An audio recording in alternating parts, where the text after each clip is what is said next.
Support comes from Missouri Forest Products Association, committed to sustainable and sound conservation of the state's forests, which support more than 41,000 Missouri jobs, resulting in a $10 billion industry.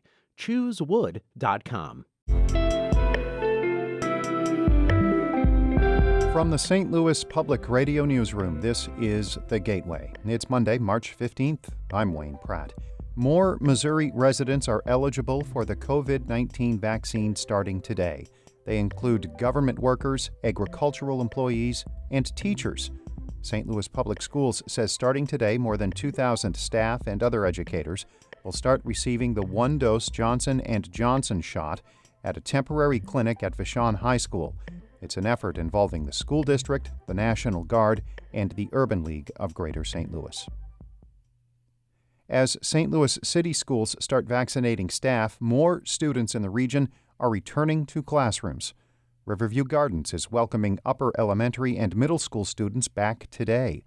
St. Louis Public Radio's Ryan Delaney reports. The North St. Louis County District brought its pre-K through second grade students back last week and is welcoming students up to 8th grade this week. Riverview Gardens reopened elementary schools for 2 weeks in the fall before closing them again during a virus surge. Later this month, neighboring Ferguson-Florissant and Hazelwood districts will start reopening classrooms for the first time since the pandemic began. And Clayton High School will expand its in-person school day after spring break. Up to half of students in some districts are still learning virtually. Public health officials say evidence increasingly shows it's safe to have kids in classrooms, under certain precautions. I'm Ryan Delaney, St. Louis Public Radio. Some Asian immigrants in St. Louis are finding it difficult to schedule COVID-19 vaccine appointments online. That's because all the websites are in English. Han Ko is a Korean American who lives near his 82-year-old mother in Frontenac.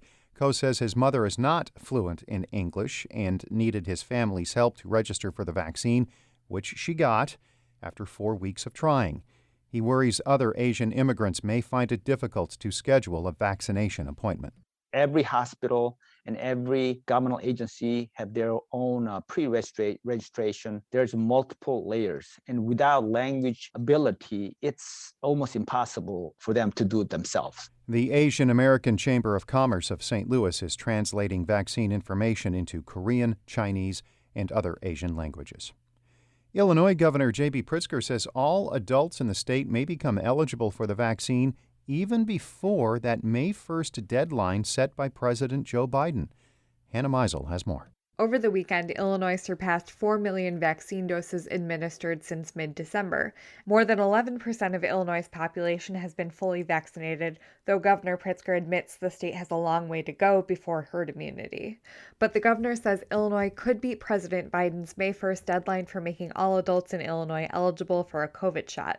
That's due to increased vaccine supply from the federal government at a rate of approximately 100,000 doses per day. I'm excited about the fact that we'll be able to get to more and more people across the state of Illinois, and I'm confident that not just by May 1, but maybe even a little bit earlier, we could open up to everyone in the state. Despite the increased vaccine supply and late April promise for mass eligibility, there are no guarantees about how fast those doses would be administered.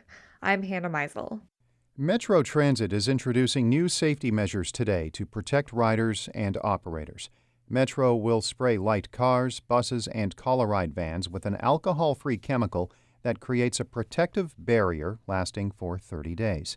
Bi-State Development President Talby Roach says the goal is to reduce the spread of bacteria, viruses, and other germs on the transit system. Being able to have a product that worked hand in hand with our normal disinfecting efforts that, of course, we'll still do nightly, just made more sense and was much more cost effective.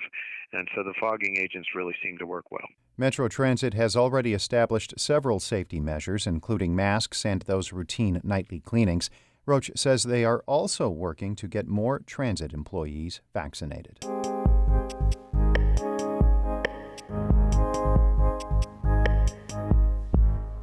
Here are some of the items we are following today in the St. Louis Public Radio newsroom. Jury selection begins this morning in the federal trial of 3 St. Louis police officers accused of assaulting one of their own during racial justice protests in 2017. Dustin Boone, Christopher Myers, and Stephen Cordy are charged with violating the civil rights of Luther Hall. And elected officials in St. Louis City and County are planning a news conference to talk about federal COVID-19 relief funding.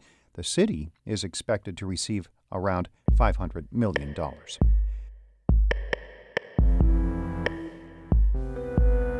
A big thanks to Eric Schmid, Rachel Lippman, and Sarah Fenton, who filled in while I took a few days off last week. I'm Wayne Pratt. From the St. Louis Public Radio Newsroom, this has been The Gateway.